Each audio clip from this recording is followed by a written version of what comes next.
नमस्कार, कान्तिपुर समाचारमा स्वागत छ। सुरु गरौं अहिलेका मुख्य समाचारबाट।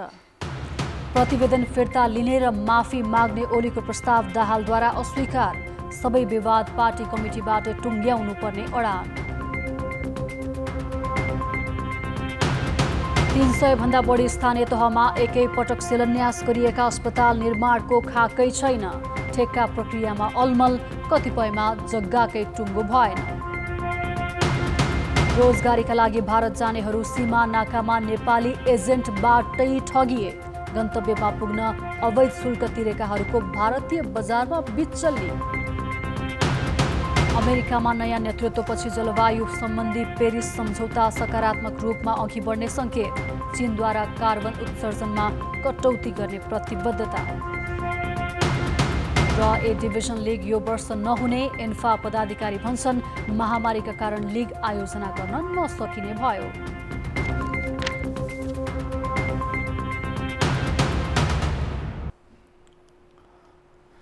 नेकपा अध्यक्ष तथा प्रधानमन्त्री केपी शर्मा ओलीले आफूमाथि लगाइएको आरोप सहितको प्रतिवेदन फिर्ता लिएर कार्यकारी अध्यक्ष पुष्पकमल दाहालले आत्मआलोचना गर्नुपर्ने माग गरेका छन्।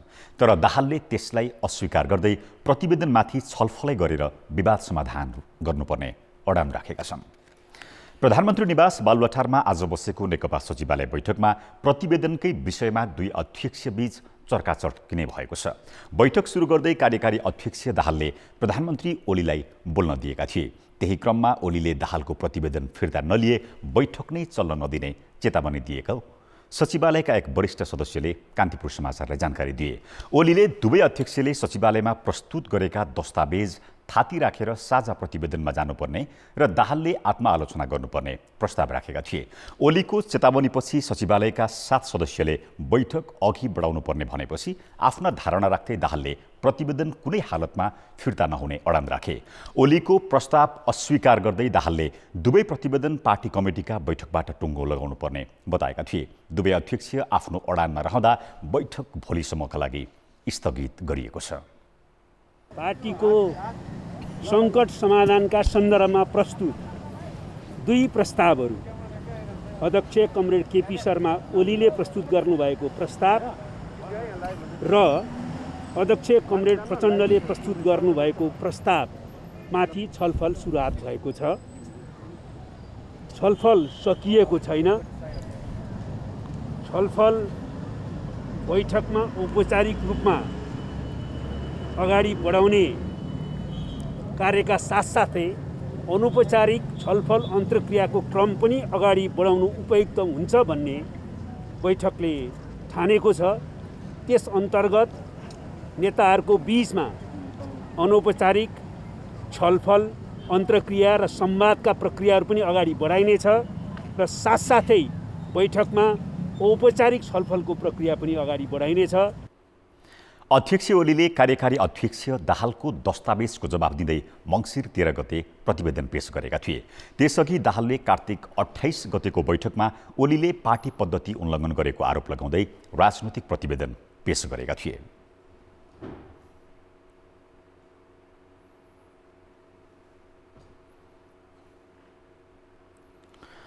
आफ्नो नीति कार्यक्रममा उल्लेख गरे बमोजिम सरकारले सोमबार 300 भन्दा बढी स्थानीय तहमा आधारभूत तहका अस्पताल एकै पटक शिलान्यास गर्यो। यी सबै अस्पताल 2 वर्षभित्र निर्माण सकेर सञ्चालनमा ल्याउने लक्ष्य छ। तर गजब के छ भने अहिलेसम्म कुनै पनि स्थानीय तहले अस्पताल निर्माणका लागि आवश्यक प्रक्रिया अघि बढाएका रहेनछन्। कतिमा त ठेकेदार छनौटको प्रक्रिया नै सुरु भएको छैन। 87 वटा स्थानीय तहमा भने अस्पताल कहाँ बनाउने भन्नेमै यकिन भएको छैन। तनहुँको देवघाट गाउँपालिकाले सोमबार 10 शय्याको अस्पताल शिलान्यास गर्यो। तर अस्पताल निर्माणका लागि माटो परीक्षण र डिपिआर भने बनाएकै छैन। ठेक्का लगाउने त झन् परको कुरा। गाउँपालिका प्रमुखसँग नै अस्पतालको निर्माण कहिले सुरु हुन्छ भन्ने जवाब छैन। सिन्धुपाल्चोकको बलेफी गाउँपालिकाले पनि अस्पतालको शिलान्यास त गर्यो, तर निर्माणका लागि आवश्यक जग्गाकै जोहो भइसकेको छैन। आवश्यक 11 रोपनी मध्ये 2 रोपनी जग्गा कसरी जुटाउने भन्ने टुङ्गो लाग्न बाँकी छ। अलरेडी 9 रोपनी जग्गा हामीसँग छ र करिब 2 रोपनी नपुग जग्गा प्राप्तिको लागि हामीले प्रोसेस सुरु गरेका छौँ। यो 1 हप्ताभित्र थप 2 रोपनी जग्गा पनि हामीले चाहिँ प्राप्त गरिसक्छौँ र हामी स्थानीय रूपमा हामीले गर्नुपर्ने काम स्थानीय विवाद मिलाउने कुरादेखि लिएर जग्गाको व्यवस्थापन गर्नेदेखि लिएर हामीले गर्नुपर्ने काम चाहिँ हामी 15 दिनभित्र अस्पताल बनाउनको लागि कुनै पनि अप्ठ्यारो चाहिँ नगर्ने गरी स्थानीय रूपमा हाम्रो जिम्मेवारी चाहिँ हामी पुरा गर्छौँ। 396 स्थानीय तहमा 5 देखि 15 शय्याका अस्पताल बनाउने सरकारी योजना अनुसार सोमबार 309 स्थानीय तहमा शिलान्यास गरिएको थियो। अर्थ स्वास्थ्य लगायत मन्त्री नै स्थानीय तहमा निर्माण हुने भनिएका अस्पतालको शिलान्यासमा सहभागी भए। उनीहरूले त्यहाँ सहभागी सामु यसलाई ठूलै उपलब्धिका रूपमा प्रस्तुत गरे। तर यथार्थ के भने अधिकांश स्थानीय तहमा अस्पताल बनाउन आवश्यक जग्गा नै यकिन भइसकेको छैन। अर्को कुरा, अस्पताल निर्माणका लागि ठेकेदार चयन गर्नुपर्छ, तर धेरै स्थानीय तहले ठेकेदार चयनको प्रक्रिया सुरु गरेका छैनन्। बिहारको काममा हाम्रो सोइल टेस्टको काम सकिएको छ। अब त्यसको चाहिँ सोइल टेस्टको रिपोर्ट पछि त्यसको डिजाइनिङका कुराहरू मलाई लाग्छ 2-4 दिनभित्रमै तयार हुन्छ र त्यो डिपिआरको तयार हुने बित्तिकै हामी टेन्डरमा जान्छौँ। अब लगभग पेपर डकुमेन्ट्स र अफिसियल कुराका हिसाबले सुरु छ। अब त्यो टेन्डरको अलिकति टाइम जति लाग्ने हो सेड्युल टाइम भन्दा बाहेक लाग्दैन। हामी टेन्डर प्रक्रियामा एकदम अगाडि छौँ। 2 वर्षभित्र निर्माण सम्पन्न गरी सञ्चालनमा ल्याउने लक्ष्य छ। सरकार भने काम गर्ने भन्दा पनि शिलान्यासलाई नै उपलब्धिका रूपमा प्रचार गरिरहेको छ। बाँकी स्थानीय तहमा पनि मङ्सिरभित्र शिलान्यास गरिसक्ने लक्ष्य छ। योजना महत्त्वाकांक्षी भए पनि आशंका गर्नुपर्ने कारण नरहेको सरकारी भनाइ छ। अब यो एकदम क्लियर छ। यो पहिले स्थानीय शहरी विकासले गर्ने काम चाहिँ अहिले हामीले चाहिँ इन्डिभिजुअल स्वास्थ्य संस्थालाई स्थानीय तहलाई नै जिम्मा दिएका छौँ ताकि उहाँहरूले आफ्नो ठाउँको काम आफै गर्न सक्नुहोस् भन्ने हिसाबले दिएको हो। यसमा हामीले हाम्रो मोडालिटिज र रकम हामीले तोकिदिएका छौँ। त्यही रकम र त्यही मोडालिटिजमा बसेर उहाँहरूले आफूले आफ्नो ठाउँमा काम गर्नु पर्यो। यसो गर्दाखेरि चाहिँ के हुन्छ भने केन्द्रले आफ्नो दायित्व चाहिँ पनि पुरा गरेको देखियो भने स्थानीय तहले आफ्नो दायित्व पुरा गरेर त्यो अस्पताल बनाउनु पर्ने भयो। उहाँहरूको लागि हो। त्यो चाहिँ उहाँहरूले 2 वर्षभित्र त्यसलाई कम्प्लिट गर्नुपर्ने हुन्छ। राज्यले केन्द्र सरकारले त्यसको बजेटको सुनिश्चितता गरिदिन्छ। 58 अर्ब रुपियाँ लागत अनुमान गरिएका अस्पताल निर्माणका लागि 6 अर्ब 12 करोड रुपियाँ मात्र निकासा गरिएको छ। यसले पनि 2 वर्षभित्र आधारभूत अस्पताल सञ्चालनमा आउँछन् भनेर पत्याउने आधार देखिँदैन। कान्तिपुर समाचारका लागि कृपाल गौतम, काठमाडौँ। रोजगारीका लागि भारत जाने नेपाली पछिल्लो समय नेपालीबाटै ठगिन थालेका छन्। नेपालमा गैरकानुनी रूपमा खुलेका काउन्ट र त्यहाँ बस्ने एजेन्टले भारत जाने नेपालीलाई ठग्न थालेका हुन्। धनगढीका विभिन्न होटल र सीमा नजिक गैरकानुनी रूपमा खोलिएका टिकट काउन्टर र त्यसका एजेन्टहरूले भारत जाने नेपालीलाई सस्तो र सुरक्षित तरिकाले गन्तव्यमा पुर्याइदिने भन्दै चर्को रकम असुल्दै ठगी गर्न थालेका हुन्। कैलाली घोडाघोडीका मोहन सिंह खड्का भारतको बेङ्गलोर जान भनेर 2 दिन अघि घरबाट निस्किए। धनगढी बस पार्कमा रहेको अछाम नेसनल गेस्ट हाउसमा पुगे। त्यहाँ खोलिएको बर्दादेवी टुर्स एन्ड ट्राभल्समा 5000 भारको टिकट लिए। धनगढीबाट 40 किलोमिटर दूरीमा रहेको भारतीय बजार पलिया पुगे, तर उनले त्यहाँ गाडी पाएनन्। मध्यराति 2 बजे भारतीयको सहयोगमा पुनः नेपाल फर्किए, तर ती काउन्टरवाला खड्का आएको थाहा पाए लगत्तै बेपत्ता भइसकेका थिए। धनगढी बस पार्कमै पुगेर कठ्याङ्ग्रिदो चिसोमा तिनै एजेन्टको होटेल अगाडि खड्काले रात बिताए। इन्डियामा त नेपाली ढाँटिने थिए, तर नेपालमा आज नेपाली ढाँट्यो।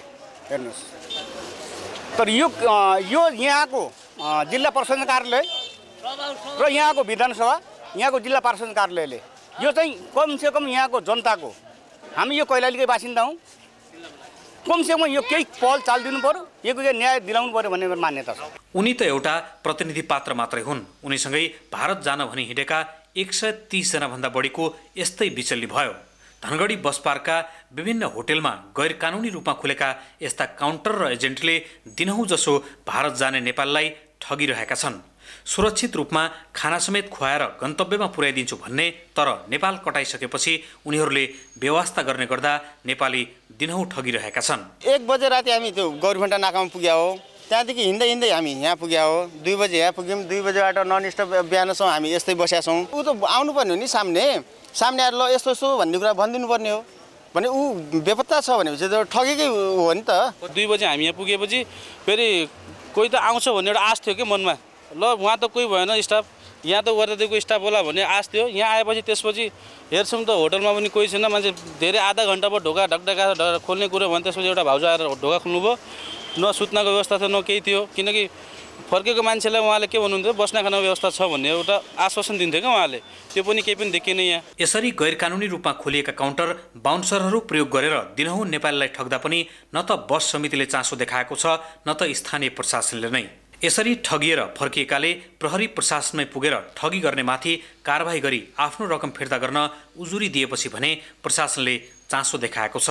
जिल्ला प्रहरीले भारत पुर्याइदिने नाममा ठगी गर्नेमाथि पक्राउ गरी मुद्दा चलाउने भएको छ। बर्दादेवी ट्राभल एन्ड टुर्स भन्ने एउटा ट्राभल छ, त्यहाँबाट चाहिँ टिकट काटेको देखिन्छ। सो विषयमा हामीले थप अनुसन्धान गरिरहेछौँ र हामीले यसमा कडाभन्दा कडा कारबाही गर्नलाई यहाँ जिल्ला सरकारी वकिल कार्यालयसँग पनि समन्वय गरेर यो पीडितहरूलाई उचित न्याय दिनलाई हामी प्रयासरत छौँ र हामी गर्छौँ। कोरोना महामारी फैलिएपछि रोजगारीका लागि भारत गएका लाखौं नेपाली स्वदेश फर्किए। स्वदेशमा रोजगारीका कुनै अवसर नपाउँदा असोज लागेपछि फेरि भारत नै फर्किने क्रम सुरु भयो।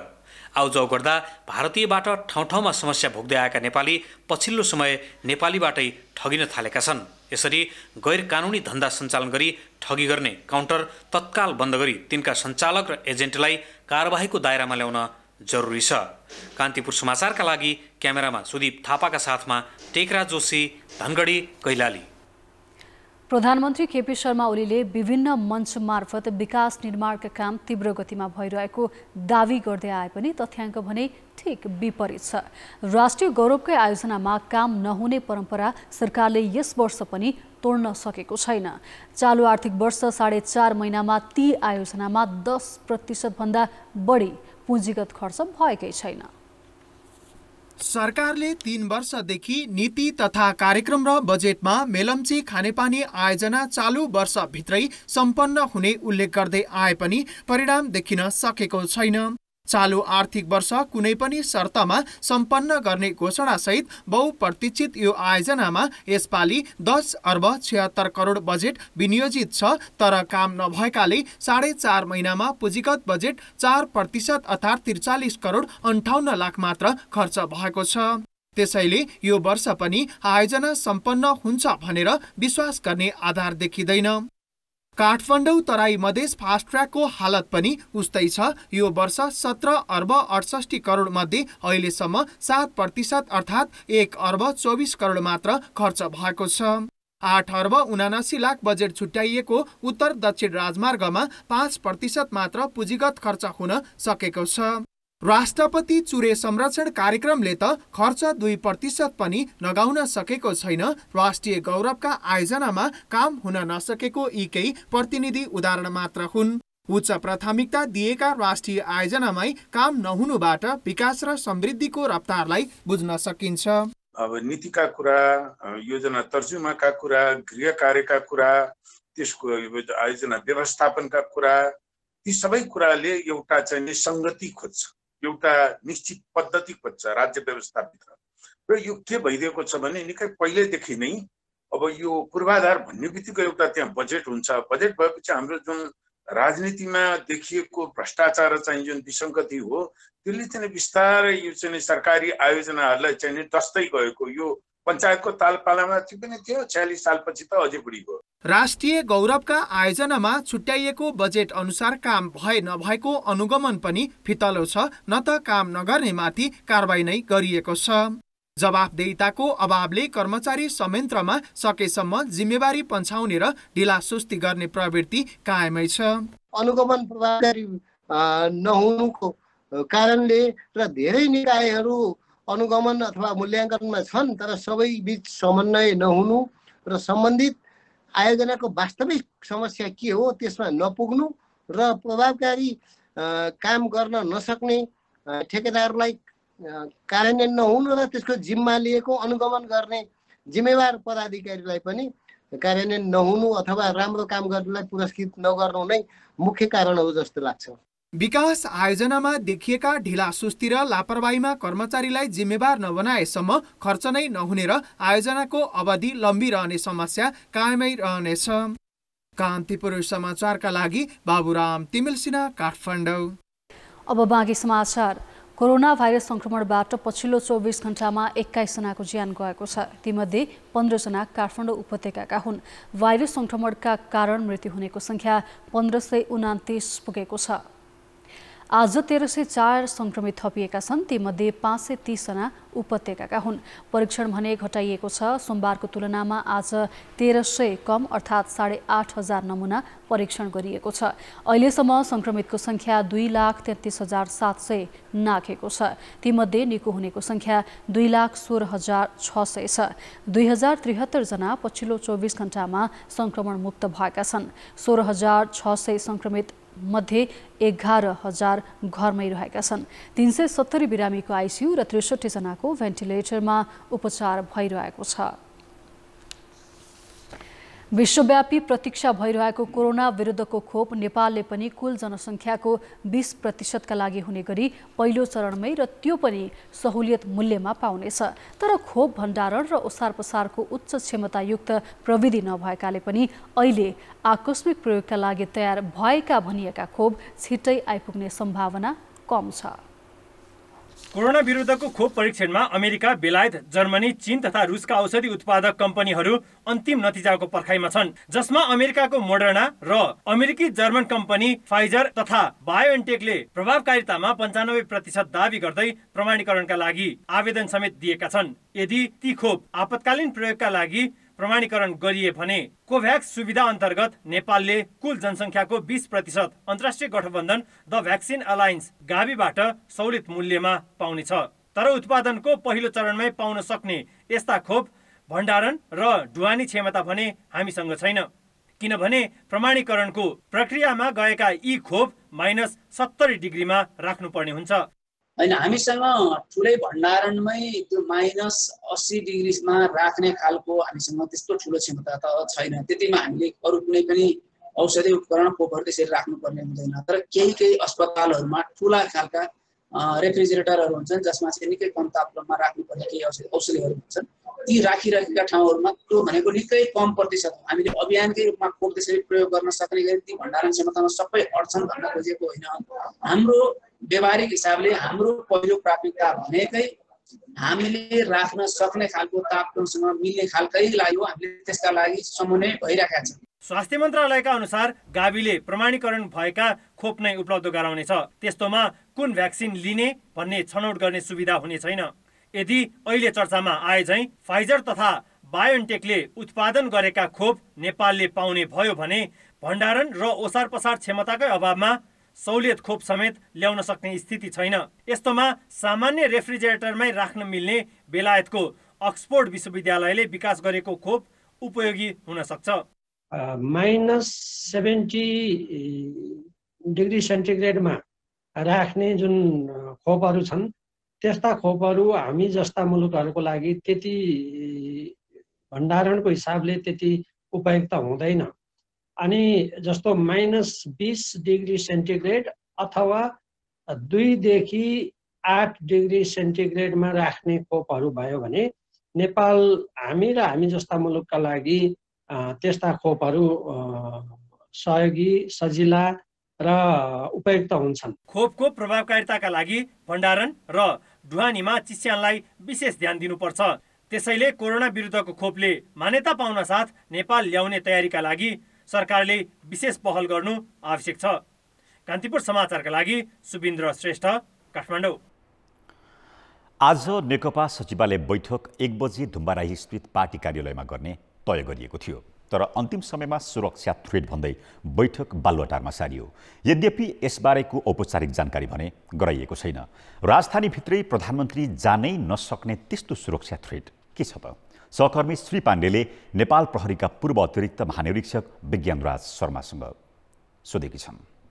म पनि एकछिन झस्के वास्तव भन्नुपर्दा काठमाडौँमा यस्तो हाई डिग्निटरिजको त्यो पनि 87 सरकारको प्रधानमन्त्री लगायत ठुल्ठुला मान्छेहरूको सचिवालय बैठक 81 सुरक्षाका कारणबाट पोस्टपोन हुँदाखेरि मलाई पनि एउटा नसोचेको एउटा मनमा के भयो त यो राजधानीको यस्तो महाराजगञ्ज जस्तो ठाउँमा सुरक्षा थ्रेट हुनु अर्थ यत्रो लेभलको डिग्निटरिजहरूको अबको मुभमेन्ट के हुन्छ त? अब के गर्ने त भन्ने कुराहरू जसले यो कुराहरू भनौँ थ्रेट एनालाइसिस गर्यो। त्यो थ्रेट एनालाइसिस के आधारबाट गर्यो त? किन 81 यो कुराहरू भयो भन्ने कुरामा वास्तवमा भन्नुपर्दा हामी जनता चाहिँ अहिले अलिकति आश्चर्यजनक छौँ र सुरक्षाको दृष्टिकोणले यो सेक्युरिटी थ्रेट यसरी नै एकैपट्टि वात्तै यसरी आउँछ भन्ने मलाई चाहिँ लाग्दैन।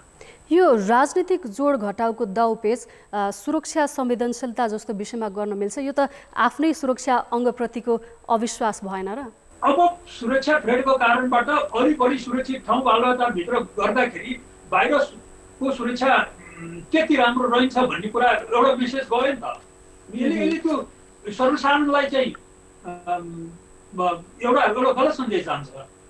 यदि गर्नुपर्ने जहाँ तोकिएको ठाउँ छ त्यो ठाउँमा सुरक्षाको कारणबाट होइन अन्य कारणबाट चाहिँ गर्न सकिएन भन्दाखेरि अलग्गै हुन्छ। भोलि सुरक्षाको कारणबाट त्यो ठाउँमा गर्न सकिन भने त्यो वरपर बस्ने बासिन्दाहरू अब कसरी बस्छन् त? त्यसले एउटा गलत मेसेज जान्छ जस्तो मलाई लाग्छ। अब यसलाई पोलिटिक्ससँग जोडेर सेक्युरिटीलाई रिलेट गर्न खोज्यो भने त्यो दुर्भाग्य, त्यसो गर्नुहुन्न। यदि बालुवाटारबाट नै प्रधानमन्त्री धुम्बारै जान सुरक्षा खतरा भनिन्छ भने भिआइपीहरूलाई चाहिँ के को थ्रेट छ त्यस्तो? त्यही त थ्रेट एनालाइसिस गर्ने टिम होला नि त। सरकारको संयन्त्र गुप्तचर छ, प्रहरी छ, एउटा बढी हुन्छ थ्रेट एनालाइसिस गर्ने। त्यो जिल्लामा हुन्छ, केन्द्रमा हुन्छ। उनीहरूले यदि साँच्चै नै थ्रेट एनालाइसिस प्रधानमन्त्री लगायत ती विशिष्ट व्यक्तिहरूलाई थ्रेट एनालाइसिस भएको भने त्यो कुरामा त्यो थ्रेटलाई अब त्यो एक दिनमै त पर्दैन। अब भोलिका दिनमा त्यो थ्रेट त यथावत रहन्छ भने चाहिँ उहाँको मुभमेन्टहरूमा पनि त्यो किसिमको सेक्युरिटी अपनाउनु पर्ने अवस्था आउँछ। यदि सुरक्षाको थ्रेट हो भने, होइन भने आज सुरक्षा थ्रेट भन्ने भोलि चाहिँ यदि नर्मलमा जाने हो भने यो चाहिँ सुरक्षाको बाहनामा अर्कै कामहरू भएको भन्ने अब म एउटा सुरक्षा कर्मीले ठान्दछु। नेपाल प्रहरीका पूर्व अतिरिक्त महानिरीक्षक विज्ञानराज शर्मासँग केही बेर अघि गरिएको कुराकानी। काठमाडौँ जिल्ला अदालतले विवादित व्यापारी अजयराज सुमार्गीले कान्तिपुर पब्लिकेसन्स विरुद्ध गरेको क्षतिपूर्तिको माग दाबी ठहर नहुने आदेश दिएको छ। न्यायाधीश नारायण प्रसाद सुवेदीको इजलासले फैसला सुनाउँदै क्षतिपूर्ति तिर्नुपर्ने अवस्था नरहेको ठहर गरेको हो। सुमार्गीले कान्तिपुर पब्लिकेसन्सका विभिन्न माध्यमबाट प्रकाशित र प्रसारित सामग्रीले आफूलाई क्षति पुगेको दाबी गर्दै क्षतिपूर्तिको मागसहित जिल्ला अदालतमा गाली बेइज्जती सम्बन्धी मुद्दा दर्ता गरेका थिए।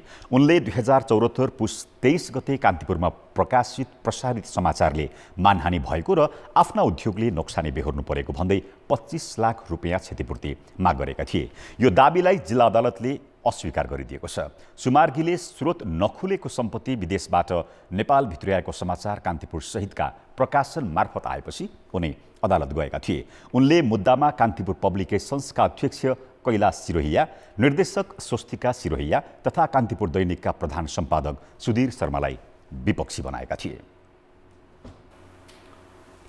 महामारीको अवस्थामा विद्यालय खोल्ने नखोल्ने बारे निर्णय गर्ने अधिकार सरकारले स्थानीय तहलाई दिएको छ।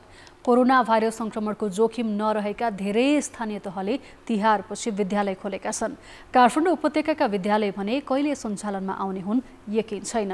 त्यसैले शैक्षिक सत्र त खेर जाने त होइन भन्ने आशंका पनि उब्जिएको छ। भक्तपुर दरबार क्षेत्रको श्रीपद्म माध्यमिक विद्यालयमा 1600 विद्यार्थी छन्। ती मध्ये आधाभन्दा बढी विद्यार्थी कुन अवस्थामा छन् विद्यालयलाई अहिले कुनै जानकारी छैन। उसले अनलाइन कक्षा त सञ्चालन गरिरहेको छ, तर विद्यार्थीको उपस्थिति निकै कम छ। खास गरी कक्षा 8 भन्दा तलका धेरै विद्यार्थीबारे विद्यालयलाई जानकारी नै छैन। त्यही कारण यो वर्ष शैक्षिक सत्र नै खेर जाने भए बढेको छ। वैकल्पिक प्रणालीबाट जुन सिकाइको 5 किसिमको जुन विधिहरू छन्, त्यो 5 किसिमको विधिहरूमा देशभरिमै सामुदायिक विद्यालयहरूमा त्यो प्रविधिबाट विद्यार्थीहरूको पहुँच नरहेको र अभिभावकहरूको त्यसमा त्यति चासो नदेखेको र चासो देखिए तापनि सङ्क्रमणहरू बढेको कारणले गर्दा बाँकी 1-2 महिनामा यो शैक्षिक सत्र मूल्याङ्कनको लागि असम्भव नै हामीले पाएका छौँ। विद्यार्थीको पढाइ प्रभावित भएको श्रीपद्म मात्र होइन, उपत्यकाका अधिकांश सामुदायिक विद्यालयको अवस्था उही हो। अझ कतिपय विद्यालयले त अनलाइन कक्षा पनि सञ्चालन गरेका छैनन् र त्यहाँका विद्यार्थीको सिकाइ प्रभावित छ। न त विद्यालय नै अन्य विकल्प अपनाएका छन्। सामुदायिक विद्यालयको तुलनामा निजी विद्यालयले अनलाइन कक्षामा जोड दिएका छन्। तर सामान्य अवस्थामा जस्तो पठन पाठन हुन सकेको छैन। सबै अभिभावकसँग इन्टरनेटको पहुँच नभएकाले निजी विद्यालयको अनलाइन कक्षामा पनि प्रभाव परेकै छ। आर्थिक स्थिति कमजोर, उहाँहरूसँग डिभाइस पनि छैन। डिभाइस भइहाल्यो भने पनि स्मार्ट मोबाइल चाहिन्छ, त्यो पनि हुँदैन। अर्को उहाँहरूसँग मोबाइल भइहाल्यो भने पनि डेटा चलाउन सक्ने क्यापेसिटी छैन। हाम्रो निजी विद्यालयको दूरदराजमा रहेका निजी विद्यालयका निम्न स्तरका निजी विद्यालयहरूलाई चाहिँ त्यो उपलब्ध नगराइदिँदाखेरि त्यसले पनि हामीलाई समस्या परेको छ। काठमाडौँ उपत्यकामा सामुदायिक र निजी गरी 2000 भन्दा बढी विद्यालय छन्। कोरोना महामारीले चैतदेखि बन्द विद्यालय कहिले खुल्छन् भन्ने यकिन छैन। विद्यालय सञ्चालनबारे निर्णय गर्ने अधिकार स्थानीय तहलाई दिए पनि उपत्यकामा संक्रमणको जोखिम नघटेकाले स्थानीय तह माघ अगाडि विद्यालय खोल्न दिने पक्षमा छैनन्। अहिले चाहिँ उपत्यकामा जुन दरमा चाहिँ यो संक्रमणको दर बढिराखेको छ अनि यो मृत्यु दर जुन रूपमा बढिराखेको छ, यो चिसो मौसम चाहिँ जुन बढिराखेको छ, यो चाहिँ प्रत्येक केसको चाहिँ हामीले टेस्ट गरेको चाहिँ 50% बढी केस चाहिँ उपत्यकामै भइरहेछ। त्यहाँ अझै पनि सुरक्षित छैन। सुरक्षित नभएको कारणले गर्दाखेरि त्यो बच्चाहरू विद्यालयमा त बच्चाहरू साना कलिकला नानीहरू हुने भएको हुनाले त्यो झनै चाहिँ भयावह हुन्छ भन्ने चाहिँ हामीले ठानेका छौँ। त्यस आधारमा चाहिँ तत्काल विद्यालय सञ्चालन हुने सम्भावना चाहिँ पटक्कै छैन। यो शैक्षिक वर्ष सकिन 4.5 महिना मात्र बाँकी छ। वैकल्पिक सिकाइ समेत प्रभावकारी देखिएको छैन। त्यसैले शैक्षिक सत्र र विद्यार्थीको मूल्याङ्कनलाई लिएर अन्यल बढेको हो। कान्तिपुर समाचारका लागि क्यामेरामा सञ्जय लुइटेलका साथ नारायण किलम्बु, काठमाडौँ।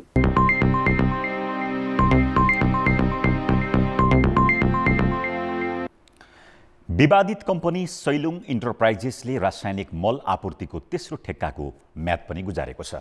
यस्तै अर्को ठेकेदार कम्पनी मुक्तिनाथका 2वटा ठेक्काको म्याद बिहीबार र शुक्रबार सकिँदैछ। तर उसले मल नल्याउने पक्का भइसकेको छ। एकपछि अर्को ठेक्का खारेज गर्नुपर्ने अवस्थाले सरकार मल कसरी व्यवस्थापन गर्ने भन्ने अन्योलमा परेको छ। सैलुङ इन्टरप्राइजेसले 25,000 टन युरिया मल आपूर्तिका लागि साउन 4 मा ठेक्का सम्झौता गरेको थियो। सम्झौता अनुसार मङ्सिर 14 सम्म कृषि सामग्री कम्पनीलाई मल दिनु पर्थ्यो। तर उसले अघिल्ला 2 ठेक्कामा जस्तै यसपालि पनि मल ल्याउन सकेन। वैशाख दोस्रो साता 25,000 टन र असार 18 मा 30,000 टन युरिया मल आपूर्तिका लागि गरेको ठेक्का कृषि सामग्री कम्पनीले कृषि मन्त्रालयको निर्देशनमा यसअघि नै खारेज गरी 10 करोड धरौटी समेत जफत गरिसकेको छ। कृषि सामग्री कम्पनी तेस्रो ठेक्का के गर्ने भन्ने निर्णयमा पुगिसकेको छैन। सैलुङ धरौटी जफत भएपछि उच्च अदालत गएकाले कम्पनी अनियमित भएको हो र ऊ यसपालि पनि मन्त्रालयकै निर्देशन कुरेर बसेको छ। 28 तारिकमा सकिया हो उसको 13 गते र अब हामी यसलाई पनि अब कन्ट्र्याक्ट अनुसार सम्झौता अनुसार चाहिँ यसलाई कारबाही गर्ने अगाडिको जुन कारबाहीको प्रक्रिया अगाडि बढाउँदैछौँ। अहिले अब हाम्रो यो प्राविधिक कारणले गर्दाखेरि आज हामी यसैको उसमा जुटिरहेछौँ। अब सबैजना जम्मा हुन सकेका छन्। यो गर्नु छ त हामी निर्णय गरेर यसलाई पनि तुरुन्तै कारबाहीको प्रक्रियामा हामी जान्छौँ। मल नल्याएको सैलुङले मात्र होइन, होनीको इन्टरनेसनल मल ल्याउन नसकेकाले कालो सूचीमा परिसकेको छ भने मुक्तिनाथ कृषि कम्पनीले 25,000 टन युरिया र 20,000 टन डिएपी मल ल्याउन गरेको ठेक्का सम्झौताको म्याद बिहीबार र शुक्रबार सकिँदैछ। कृषि मन्त्रालयको निर्देशनमा कृषि सामग्री कम्पनीले ढुवानीका लागि थपिदिएको 1 महिनाको अवधिमा समेत मुक्तिनाथले मल ल्याउने कुनै आधार देखाएको छैन। एकपछि अर्को कम्पनी असफल भएपछि कृषि मन्त्रालय गहुँका लागि मलको व्यवस्थापन कसरी गर्ने भन्ने अन्यलमा छ। नेपाली कम्पनीसँग क्षमतै नभएको त होइन भन्ने प्रश्न उठाउन थालिएको छ। मल भन्ने विषय अत्यन्तै प्राविधिक विषय हो। यसको बजारमा उपलब्धता यसको चाहिँ के छ भन्दाखेरि यसको समयअनुसार तलमाथि हुने गर्दछ। उहाँहरूले के कुरा गर्न सक्नु भएन भने आफूले पहिला उत्पादक कम्पनीले दिने ग्यारेन्टी सहित टेन्डरमा आएको भए सामान सप्लाई गर्न सक्नुहुन्थ्यो। उहाँले त्यो ग्यारेन्टी लिन सक्नु भएन। उहाँहरूले चाहिँ खालि चाहिँ टेन्डर चाहिँ आफूले हात पार्ने हिसाबले चाहिँ सस्तो मूल्यमा हाल्नुभयो। त्यसपछि गएर अनि बजार खोल्न थाल्नुभयो। त्यो भएको कारणले गर्दाखेरि उहाँले बजारमा सामान पाउन सक्नु भएन। एउटा समस्या त्यो हो। कृषि सामग्री कम्पनीले अब ठेक्कामा सहभागी हुने कम्पनीको अनुभव बढाउन लागेको छ। यसअघि मल आयातमा नेपाली कम्पनीलाई प्राथमिकता दिइएको थियो। नेपाली कम्पनीले 2.5% र विदेशी कम्पनीले 5% आयात कर तिर्नुपर्ने व्यवस्थाले मलको ठेक्कामा विदेशी कम्पनी सहभागी हुन छाडेका थिए। एकपछि अर्को ठेक्का असफल भएर अभावको स्थिति दोहोरिरहेकाले सरकारले विदेशी कम्पनीलाई भित्र्याउने मनस्थिति बनाएको हो। कान्तिपुर समाचारका लागि क्यामेरामा विकास जोशीका साथ सुमन पन्थ, काठमाडौँ। वैदेशिक लगानी बढाउन सरकारले कानुनमा सुधार गरे पनि परिणाम देखिन भने सकेको छैन। यो आर्थिक वर्ष 4 महिनामा 3 अर्ब वैदेशिक लगानी पनि भित्रिएको छैन, जबकि गत आर्थिक वर्ष 4.25 खर्ब लगानी स्वीकृत गरिएको थियो। स्वीकृति उत्साहप्रद भए पनि भित्र्याउने मामिलामा सरकार लगानीकर्तालाई आश्वासन तुल्याउन सफल देखिएको छैन। सरकारले वैदेशिक लगानी आकर्षित गर्न कानुनमा सुधार गर्नुका साथै 21 महिना पहिले लगानी सम्मेलन नै गरेको थियो। त्यति मात्र होइन, लगानीकर्ताको सजिलोका लागि एकल बिन्दु सेवा केन्द्र सञ्चालनमा ल्याएको पनि 1.5 वर्ष भइसकेको छ। यस्तै देशको क्रेडिट रेटिङ गराउने जिम्मा विदेशी कम्पनी फिचलाई दिइसकेको छ, तर यसको प्रतिफल भने देखिएको छैन। यो आर्थिक वर्ष 4 महिनामा 2 अर्ब 92 करोड रुपियाँ मात्र वैदेशिक लगानी आएको छ। लगानी स्वीकृत गर्न तछाड मछाड गर्ने तर ल्याउनका लागि ताकेता नगर्ने प्रवृत्ति कायमै रहेकाले परिणाम नदेखिएको हो। साथै सरकारी निकाय बीचमै असहयोग र समन्वय अभाव पनि लगानीकर्ता नलोभिनुको कारण हो। सर्वप्रथम त हामीलाई लगानी चाहियो भनेर हामी चाहिँ नि एकरूपता हामीमा हुनु पर्यो। कुनै पनि एउटा सरकारले कुनै निर्णय डिसिजन गर्छ भने अर्को सरकार आएर त्यसलाई चाहिँ नि क्यान्सल गर्न मिल्दैन। हेर्नुहोस्, त्यसले एकदमै नकारात्मक सन्देश चाहिँ नि संसारभरि पठाउँछ। दोस्रो के भने हाम्रो प्रायोरिटी के हो त भन्ने कुरा हामीमा पनि हुनु पर्यो क्या। अब कहिले हामी चाहिँ नि एउटा प्रोजेक्ट भन्छौँ, अर्को सरकार आयो अर्को प्रोजेक्ट भन्छौँ। त्यसैले यो पोलिटिकली क्या राजनैतिक तहमै एउटा चाहिँ सबैको के हुनु पर्यो भने, सबै लिडरहरूको के हुनु पर्यो भने नेपालको निम्ति हामी यी प्रोजेक्ट चाहिँ हामी गर्दैछौँ भनेर होइन। तेस्रो के भने ग्राउन्ड वर्क हुनु पर्यो। विदेशी लगानीकर्ताबाट आएको लगानीको प्रतिबद्धता भने उत्साहप्रद छ।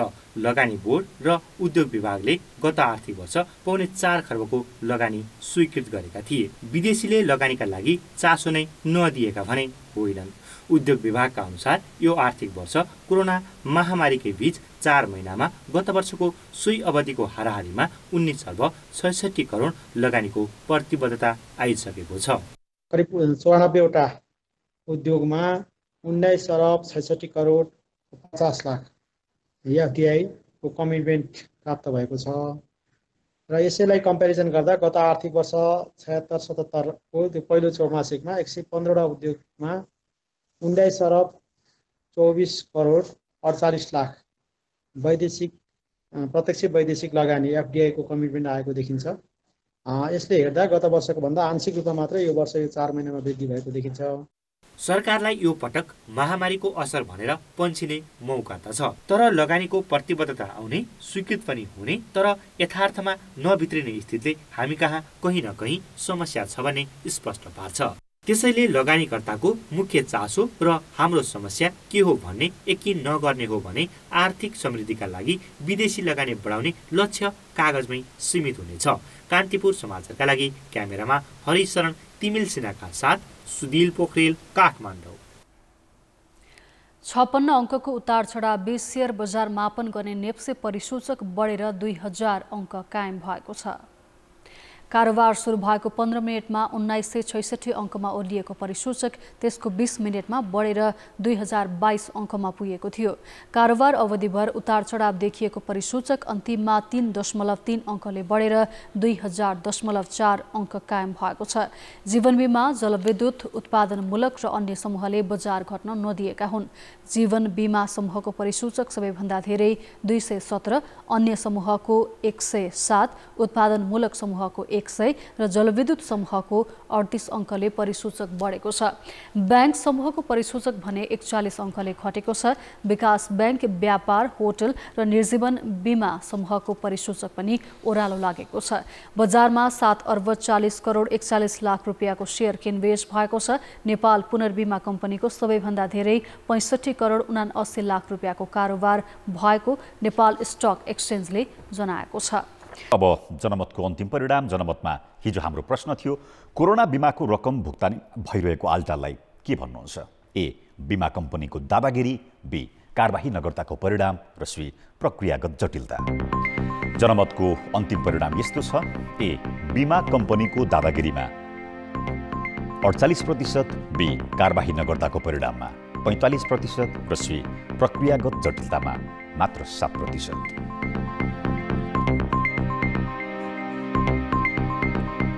अब आजको प्रश्न। जनमत। आज हाम्रो प्रश्न छ, सरकारले आवश्यक जग्गा र ठेक्का प्रक्रिया टुङ्गो नलाग्दै अस्पतालको शिलान्यास किन गरेको होला? ए काम देखाउने हतारो, बी प्रचार मोह र सी समयको चाप। जनमतको अन्तिम परिणाम भोलि बेलुकी 8 बजेको कान्तिपुर समाचारमा प्रसारण गर्नेछौँ। कृपया न्युज स्पेस एबी वा सी टाइप गरी 34001 मा SMS गरी आफ्नो मत व्यक्त गर्नुहोला। अब जनताको आवाज। स्थानीय तहले गरेको विकास निर्माणको काम किन पारदर्शी नभएको होला? जनताको आवाज। ठेकेदारले नाफा चाहेको छ, लाप्रो लुग्रु पारेर उसले काम सिद्ध्याएर गइहाल्छ। थोरै सिमेन्टी हालेर धेरै बालुवा र चाहिँ गिटी हालेर काम गतिलो हुँदैन।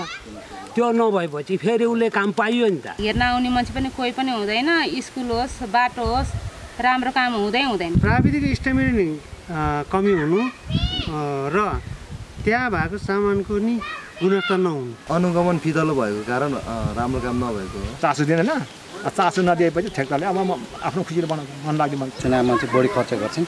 त्यो जनप्रतिनिधिले त्यो भएपछि के हुन्छ भन्दाखेरि त्यो खर्च उठाउनु पर्ने हुन्छ, त्यहाँ करप्सन हुन्छ र विकास पनि हुँदैन। नेतालाई पनि कमिसन खानुपर्ने, दायाँ बायाँ हिँड्ने उहरूलाई पनि कमिसनै खानुपर्ने, अनि कसरी हुन्छ यो गाउँमा विकास?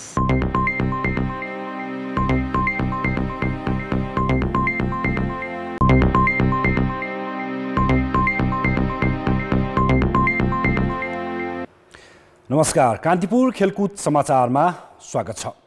अखिल नेपाल फुटबल सङ्घ एन्फाले आयोजना गर्दै आएको शहीद स्मारक ए डिभिजन लिग यो वर्ष नहुने भएको छ। एन्फाले कोरोना महामारीका कारण यो वर्ष ए डिभिजन लिग गर्न नसक्ने बताएको हो। कोरोनाका कारण रोकिएका घरेलु प्रतियोगितालाई त्यहीँबाट फेरि सुरु गर्न तयार रहेको बताएको एन्फाले ए डिभिजन लिग पनि यो वर्ष सम्भव नभएको जनाएको छ। चैत्र 11 गतिबाट कोरोनाका कारण लकडाउन हुँदा बी डिभिजन लिग बीचमा नै रोकिएको थियो भने सी डिभिजन लिगको छनौट पनि बिथोलिएको थियो। यी प्रतियोगितालाई भने अब सुचारू गरिने एन्फाका महासचिव इन्द्रमान तुलाधरले जानकारी दिए। एन्फाले राष्ट्रिय टिमलाई प्रशिक्षणमा फर्काएर 2वटा मैत्रीपूर्ण खेल बङ्गलादेशसँग खेलेको छ, तर घरेलु प्रतियोगिताका लागि अझै उपयुक्त योजना बनाउन सकेको छैन। ए डिभिजनको प्रतियोगिता गर्नका लागि बी डिभिजन लिग सक्नुपर्ने हुन्छ। करिब 4 वर्ष ए डिभिजन नहुँदा 2 वर्ष अघि मात्र रेलिगेसन बिनाको लिग गरेको एन्फाले चर्को आलोचना खेपेको थियो, तर गत वर्ष एन्फाले एक टिमलाई रेलिगेट गरेर लिग सकेको थियो। मछिन्ड क्लबले लिग जित्दा सरस्वती क्लब रेलिगेट भएको थियो, तर बी डिभिजन लिग बीचमै रोकिँदा बडुवा हुने टिमको टुङ्गो लाग्न सकेन। अब एन्फाले 2078 सालको भदौमा मात्र नयाँ सिजनको लिग गर्ने योजना बनाएको छ। नेपालका शीर्ष डिभिजनका क्लबले ए लाइसेन्सिङका लागि पठाएको आवेदन एसियाली फुटबल महासङ्घ एएफसीले खारेज गरेको छ। मापदण्ड पुरा नभएको भन्दै एएफसीले अयोग्य ठहर गरेपछि नेपालका क्लबहरूले 2021 मा एएफसी अन्तर्गत हुने कुनै पनि प्रतियोगितामा सहभागिता जनाउन पाउने छैनन्। विश्व फुटबलको सर्वोच्च निकाय फिफा तथा एसियाली फुटबल महासङ्घ एएफसीले क्लब फुटबलमा दिगो विकासको अपेक्षासहित 2013 मा ए लाइसेन्सिङको प्रावधान ल्याएको थियो। त्यसमा क्लबहरूले स्पोर्टिङ, पूर्वाधार, कानुन, आर्थिक तथा प्रशासनिक मापदण्ड पूरा गर्नुपर्ने शर्त राखिएको छ। क्लबको आफ्नै मैदान हुनुपर्ने तथा युथ टिम र ग्रासरुट लेभलका कार्यक्रम एएफसीका आधारभूत मापदण्ड हुन्। तर यसपालि पनि नेपालका कुनै पनि ए डिभिजन क्लबले ती मापदण्ड पूरा गर्न सकेनन्। शर्तहरू पूरा नभएपछि एएफसीले क्लबहरूको आवेदन नै खारेज गरेको छ। लिग विजेताको हैसियत पाए पनि एएफसीका प्रतियोगितामा सहभागी हुन नपाउने भएपछि घाटा क्लबहरूलाई हुनेछ। क्लब लाइसेन्सिङ नभइकन चाहिँ एएफसीको एसियन फुटबल महासङ्घबाट जुन यो Asian cup, Asian club championship हुन्छ, ती प्रतिस्पर्धामा चाहिँ नेपालका क्लबहरूले चाहिँ सहभागी हुन नपाउने भयो। नपाउनु भन्नुको अर्थ चाहिँ अब भोलिको दिनमा नेपाली खेलाडीहरूको खेल चाहिँ अन्तर्राष्ट्रिय स्तरमा साउथ एसियाभन्दा माथि पुगेर अरूले देख्ने सम्भावना चाहिँ धेरै कम हुन्छ। ग्लोबल्ली नेपाली प्लेयरहरू यो फुटबललाई चाहिँ लग्न चाहिँ असमर्थ हुनु चाहिँ मलाई लाग्छ सबभन्दा ठुलो नोक्सानी त्यही हो जस्तो लाग्छ। 13वटा क्लब मध्ये त्रिभुवन आर्मी क्लबको कोसिसलाई भने एएफसीले सम्मान गरेको छ। यदि आर्मीले विधान सच्याएर पुनः आवेदन गरेमा एएफसीले ए लाइसेन्सिङ मान्यता दिनेछ। किनभने एएफसीको विधानअनुसार क्लब समिति सहित दर्ता र फुटबल गतिविधिमा मात्र सक्रिय हुनुपर्छ। बाँकी क्लबले भने सराहनीय प्रयास गरेको भन्दै एएफसीले मापदण्ड अनुसार नै अघि बढ्न भनेको छ। हामीसँग कुरा सम्पर्कमा हुनुहुन्छ हैन, उहाँहरूको रिक्वेस्ट लेटर आएपछि हामीले फेरि एकचोटि रिक्वेस्ट चाहिँ पठाउँछौँ एएफसीमा हैन। अब किनभने अपिल लाग्छ, यसमा अपिल गर्न पाउने प्रावधानहरू छ हैन, त्यो कुरा चाहिँ हामी राख्न चाहिँ हैन। तर सम्भावना चाहिँ अब कमै रहन्छ यसमा। तर पनि अब हामी क्लबहरूले चाहिँ यो मेहनत गर्ने कुरा चाहिँ अब छोड्नु भएन हैन, क्लब लाइसेन्सिङ क्राइटेरियामा पुरा गर्नका लागि।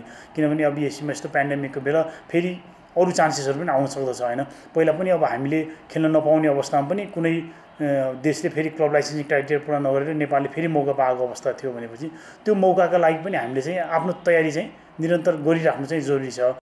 त्यसो त गत वर्ष समेत क्लबहरू एएफसीको मापदण्डभित्र पर्न सकेका थिएनन्। अझै 2075 सालमा त क्लबहरूले गलत विवरण पेश गरेपछि एन्फाले एएफसीलाई $10,000 अमेरिकी जरिवाना तिर्नु परेको थियो। गत सिजनको विजेता मछिन्द्र क्लब लाइसेन्स नभएकै कारण एएफसी प्रतियोगितामा सहभागिता हुन सकेन।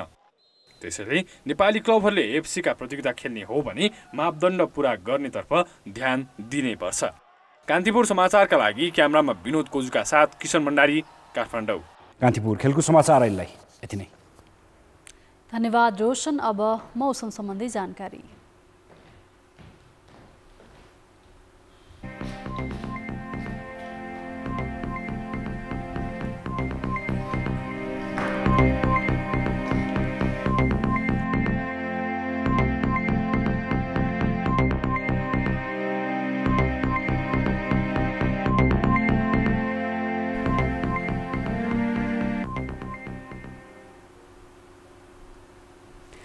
अन्त्यमा मुख्य समाचार फेरि एकपटक। प्रतिवेदन फिर्ता लिने र माफी माग्ने ओलीको प्रस्ताव दाहालद्वारा अस्वीकार। सबै विवाद पार्टी कमिटीबाट टुङ्ग्याउनु पर्ने अडान। 300 भन्दा बढी स्थानीय तहमा एकै पटक शिलान्यास गरिएका अस्पताल निर्माणको खाकै छैन। ठेक्का प्रक्रियामा अलमल, कतिपयमा जग्गाकै टुङ्गो भएन। रोजगारीका लागि भारत जानेहरू सीमा नाकामा नेपाली एजेन्टबाटै ठगिए। गन्तव्यमा पुग्न अवैध शुल्क तिरेकाहरूको भारतीय बजारमा बिचल्ली। अमेरिकामा नयाँ नेतृत्वपछि जलवायु सम्बन्धी पेरिस सम्झौता सकारात्मक रूपमा अघि बढ्ने सङ्केत। चीनद्वारा कार्बन उत्सर्जनमा कटौती गर्ने प्रतिबद्धता। र ए डिभिजन लिग यो वर्ष नहुने इन्फा पदाधिकारी भन्छन्। महामारीका कारण लिग आयोजना गर्न नसकिने भयो।